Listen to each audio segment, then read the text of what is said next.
Welcome welcome. तो चलिए session को चालू करते हैं।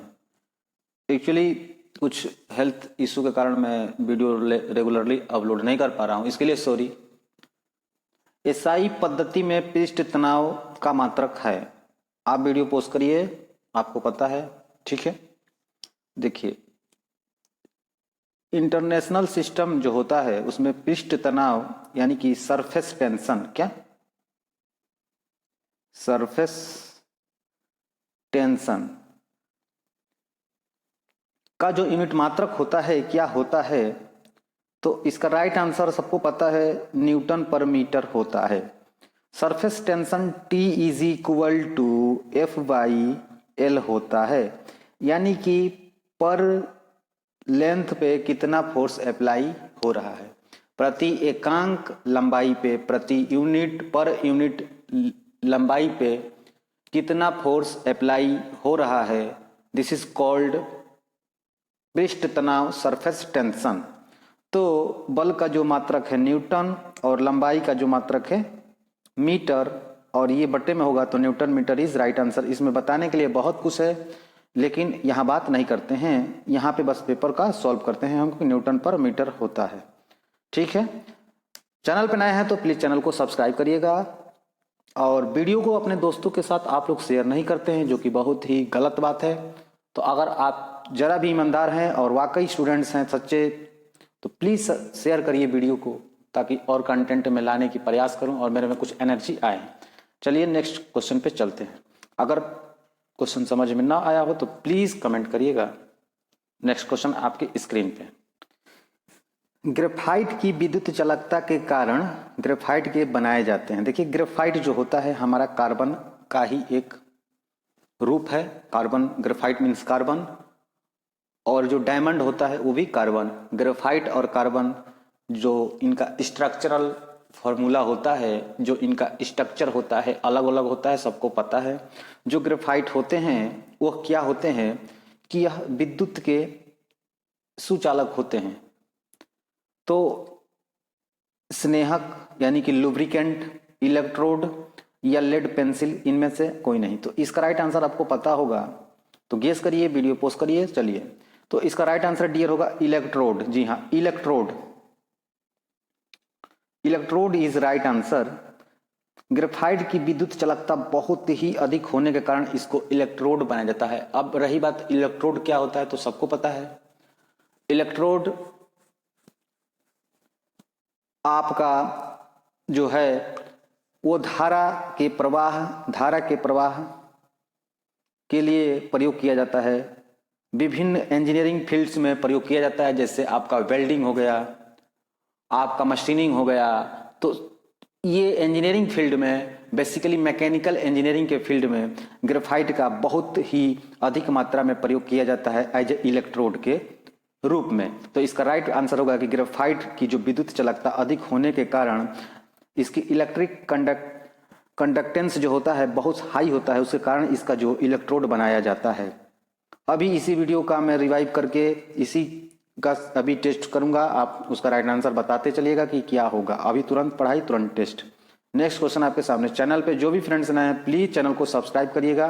ये चैनल जो है आपके एग्जाम के लिए बहुत ही बेनिफिट होगा मेरी तरफ से, पूरे दिल से आपकी हेल्प करूंगा। चलिए नेक्स्ट क्वेश्चन पे आते हैं।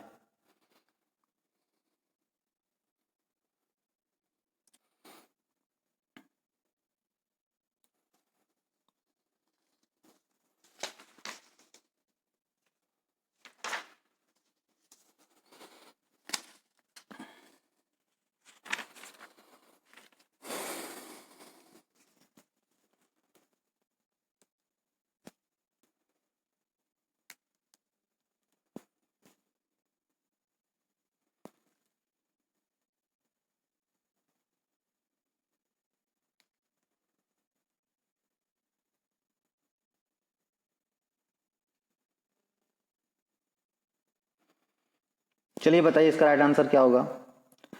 पीले फास्फोरस को रखते हैं, पीले फास्फोरस को किस में रखते हैं? जल में, क्लोरीन में, एयर में, अल्कोहल यानी कि दारू यानी कि शराब में। तो राइट आंसर आप क्या होगा आप बताइए।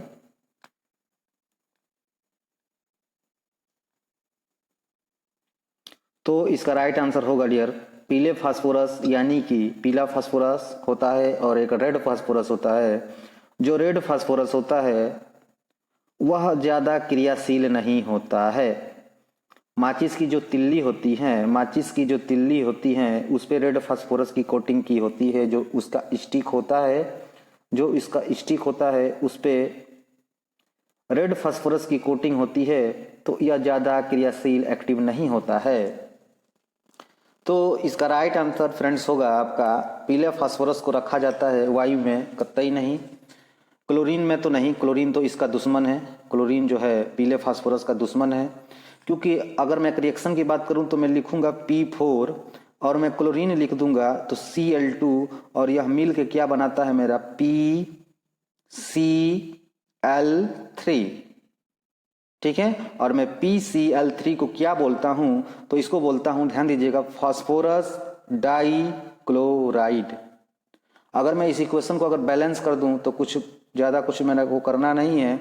मैं देखूंगा कि इधर यहाँ पे मेरा 6 होगा और यहाँ पे 6 और 4, तो यहाँ पे मेरा 4 होगा, ठीक है, कोई दिक्कत वाली बात नहीं है। तो ये मेरा बैलेंस्ड हो गया। और रही बात की बात, हमको यहाँ पे बस क्या लर्न करना है कि जो फास्फोरस होता है, IRT का ये क्वेश्चन पूछा गया है, ठीक है, कई बार पूछा गया है, ये पॉलिटेक्निक में भी पूछा गया है और ये विभिन्न परीक्षाओं में भी पूछा गया है, कंपटीशन। पीले फास्फोरस को रखते हैं तो पीले फास्फोरस को क्लोरीन में नहीं रखते हैं डियर, वायु में भी नहीं रखते हैं, अल्कोहल में भी नहीं रखते हैं। तो पीले फास्फोरस को हमेशा H2O में रखते हैं। किसमें? H2O यानी कि पानी, यानी कि जल, यानी कि वाटर में रखते हैं।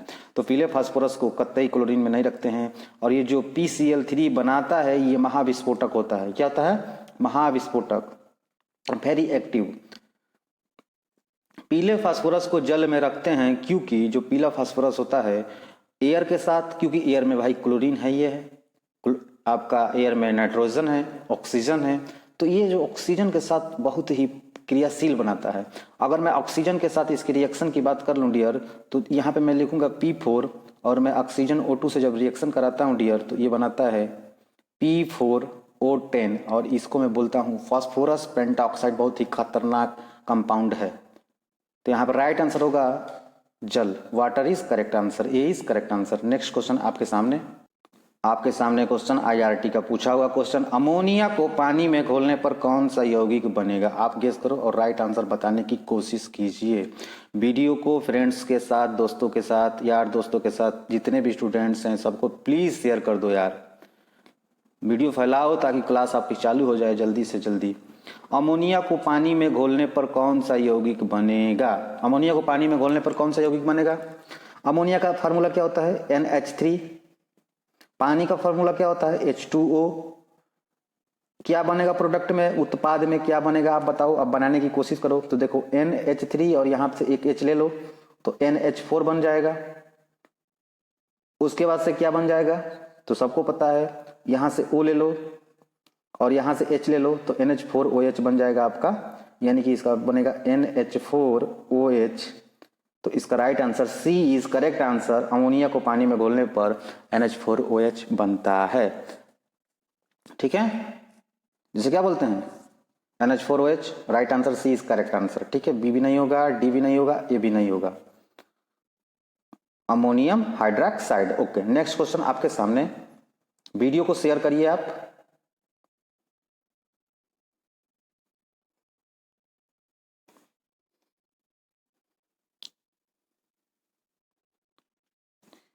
इतना सिंपल क्वेश्चन और IRT ने इसको पूछ दिया, ऑक्सीजन गैस क्या है? तो ना तो अम्लीय ना तो क्षारीय। तो पता कैसे चला? पता कैसे चला? तो आपको पता होता है pH स्केल होता है, और pH स्केल पे जो आपकी वैल्यू होती है, pH स्केल पे जो pH स्केल पे वैल्यू होती है, समझिएगा 0 से लेके 1 2 3 यहाँ पे 7 होता है और डॉट डॉट करके 14 तक होता है। अगर मैं किसी भी वस्तु का pH वैल्यू निकालूंगा उसका मान 7 आ जाता है तो मैं बोलता हूं कि दिस इज न्यूट्रल, उदासीन है ये।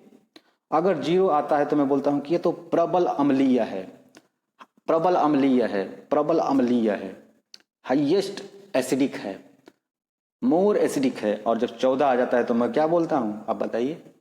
तो 14 आता है तो मैं बोलता हूं कि ये तो क्षारीय है, वो भी प्रबल क्या। तो यहां पे 14 पे क्षारीय, 0 पे प्रबल अम्लीय, 7 पे उदासीन।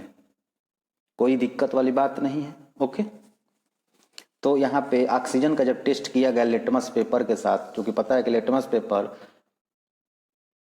नीले जो लिटमस पेपर होता है अम्ल को क्या करता है, तो अगर अम्ल है और नीले अम्ल है और लिटमस पेपर पे अम्ल को आप टच कराएंगे, उसके संपर्क में लाएंगे, तो वो नीला जो लिटमस पेपर होता है नीले से क्या हो जाता है डियर फ्रेंड्स, लाल हो जाता है।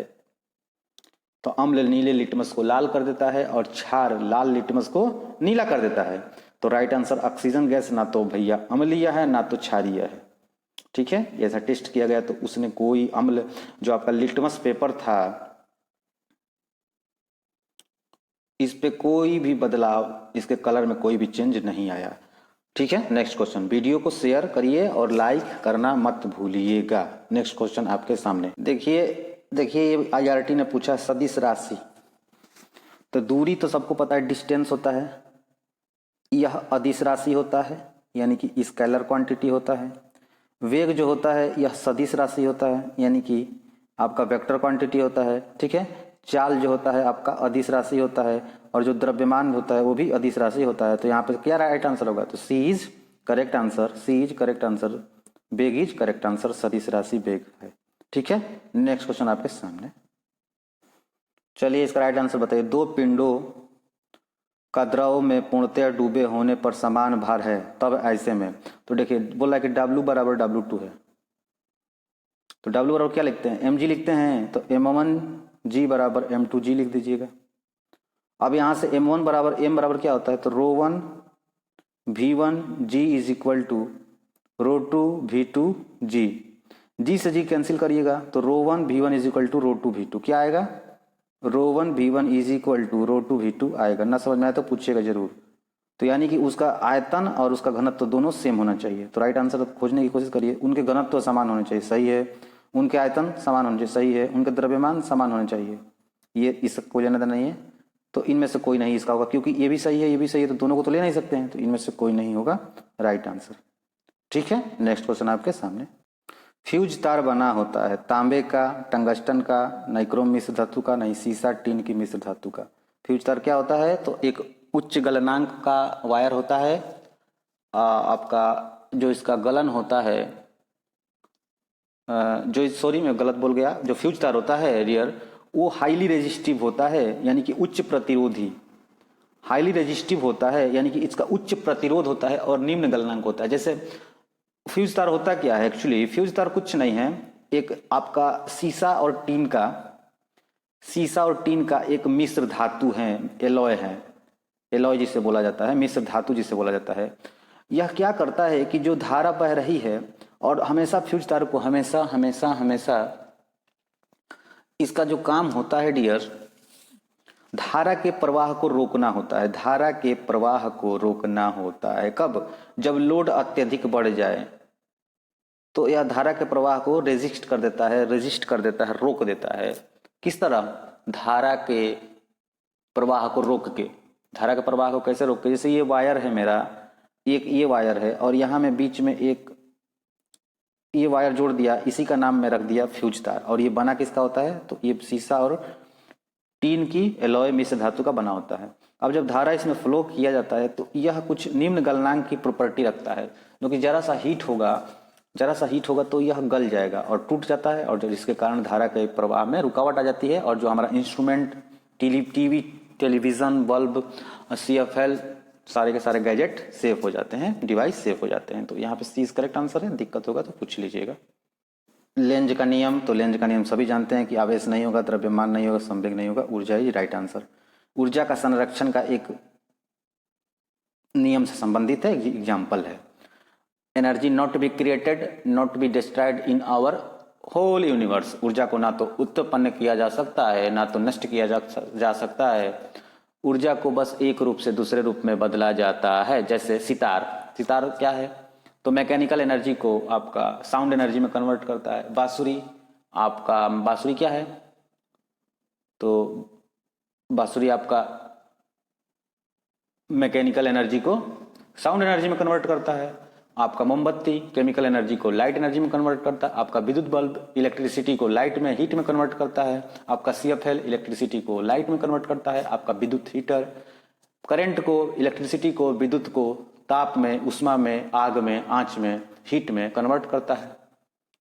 कोयला आपका केमिकल रासायनिक ऊर्जा को उष्मा ऊर्जा में बदल देता है, कन्वर्ट कर देता है। माइक्रोफोन, तो माइक्रोफोन क्या होता है? तो माइक्रोफोन आपके आवाज को क्या करता है? विद्युत ऊर्जा में कन्वर्ट कर देता है। तो दुनिया भर के इंस्ट्रूमेंट है और सारे हजारों हजार इंस्ट्रूमेंट है। कंफ्यूजन होगा तो पूछ लीजिएगा। लेंज का नियम बस ऊर्जा को प्रदर्शित करता है। नेक्स्ट क्वेश्चन आपके स्क्रीन के सामने। डियर, ये क्वेश्चन आपके सामने है, आप इसका राइट आंसर बताने की कोशिश करिए। तृतीय वर्ग का उत्तोलक नहीं है। तो कूड़ा ढोने की जो गाड़ी होती है डियर, वो तृतीय वर्ग का उत्तोलक नहीं होता है। किसान का हल, चिमटा, मनुष्य की कोहनी तृतीय वर्ग के उत्तोलक में आते हैं। तो डी इज करेक्ट आंसर। ठीक है, डी इज करेक्ट आंसर। यहाँ पे राइट आंसर होगा हमारा D is correct answer. Next question आपके सामने। चलिए बताइए इसका राइट आंसर। सदिश राशि है, तो सदिश राशि आपका वेलोसिटी है। D is correct answer. Repeated question, ये कई बार पूछ लिया है। ठीक है, आप चलिए टेस्ट पे आते हैं। चलिए इसका राइट आंसर बताइए आप। एसआई पद्धति में पृष्ठीय तनाव का मात्रक, वीडियो को पोस्ट करिए। होप आप बता चुके हैं। नेक्स्ट, चलिए इसका राइट आंसर बताइए। ग्रेफाइट की विद्युत चालकता के कारण ग्रेफाइट बनाए जाते हैं। इलेक्ट्रोड के स्नेहक, लेड पेंसिल, क्या होगा आप बताइए। सभी लोग कमेंट बॉक्स में अपने ऑब्टेंड मार्क प्राप्तांक जरूर कमेंट करके बताएंगे कि कितना हमारा राइट हुआ, कितना रॉन्ग हुआ, और जो ना समझ में आए पूछिएगा। ठीक है, नेक्स्ट क्वेश्चन आपके सामने। अधातुओं में द्रव है ABCD, bromine, chlorine, bromine, phosphorus. अधातुओं में कोई द्रव नहीं होता। नेक्स्ट क्वेश्चन आपके सामने। होप आप राइट आंसर कमेंट बॉक्स में लिख दिए होंगे। ठीक है, नेक्स्ट क्वेश्चन। चलिए बताइए इसका राइट आंसर क्या होगा। पीले फास्फोरस को कहाँ रखते हैं? Next question.